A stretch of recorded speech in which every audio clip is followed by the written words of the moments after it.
去旅行的人，其实在我成年之后能够独立听这个播客，搜搜石家庄景行什么的，搜到这个播客，太吓人了。这说了15分钟诗情画意的东西，我感觉是不是石家庄那边这个万青啊，这些女文青太多了。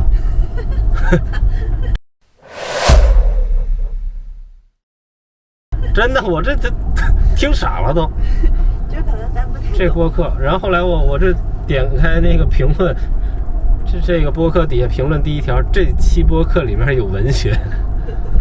2015年的那次从河北开车去山西，应该是我第一次开始有意识的把我好奇的小目光转向了自己身边的这些城市。现在开始说点人话。事实一次又一次的向我证明了，出蓟西南的这条路真的是太精彩了。我一路看到的全部都是既熟悉又非常陌生的风景，就是没有听到实质性的开始。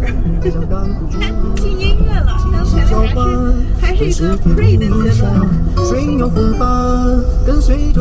旅行地区坑坑洼洼的路面。该怎么去描述景行这个地方呢？我同样在仅有的几篇关于万青的采访中看到了他们对于景行的描述。他是这么说的：从石家庄往西行至，想了解信息，听这个大姐在这儿。火锅期正在山顶上踩石头，一辆辆运输用的大卡车等待着装载。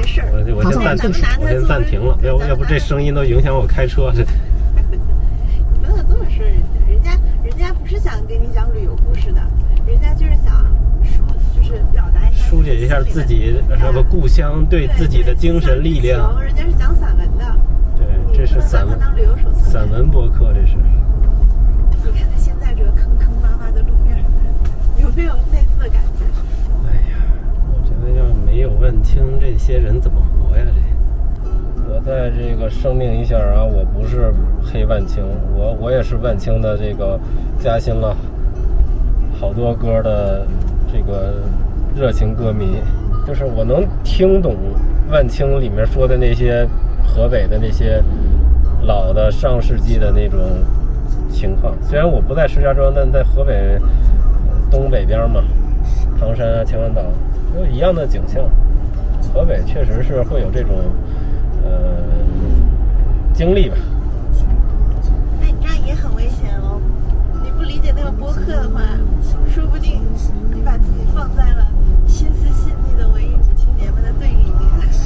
哎，那这个你的票仓永远只能在直男票仓里面找。到时候这视频发出来看看吧。是有点危险的，那个播客万一人家比较多粉丝嘞。我就是真实表达自己的看法，这也不是啥原则性的东西，喜好的东西。人就会说你不行，你别听啊，你干嘛来骂我？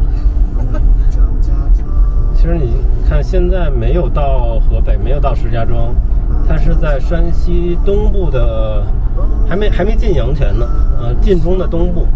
但其实这个景象，你包括一些铁路啊，是吧？刚才你看这种高架桥、货运铁路，其实就很河北，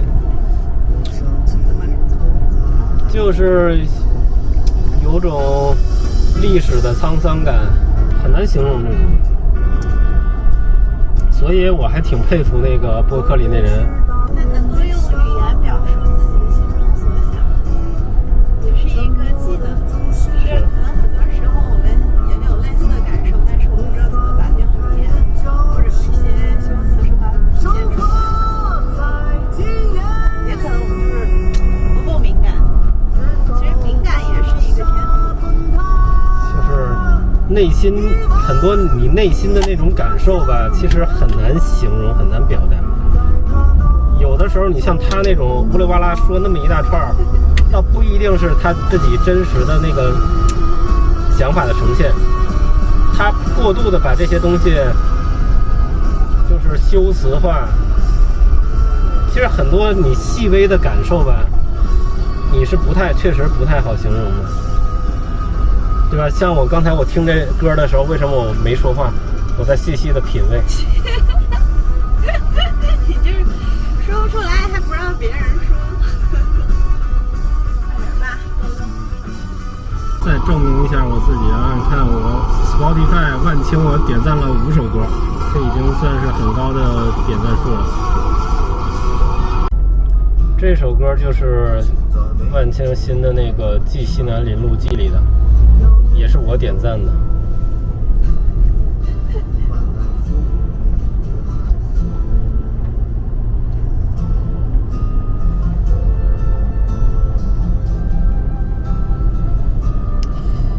但万青的歌我配乐加进去版权，我估计不太好，尤其是我要发 YouTube 的话，他们这歌应该有比较强的版权。那你觉得毛不易的版权怎么样？毛不易就是个你小心你的言论。真的是，你看没有进河北呢，他这歌就很应景。等到河北境内，到时候再进一步感受吧。这个算是一个小预告，一个快进入河北之前，听由一起比较灾难的播客引起的一些感想和讨论。这个我先单独剪一期，算是个预告片。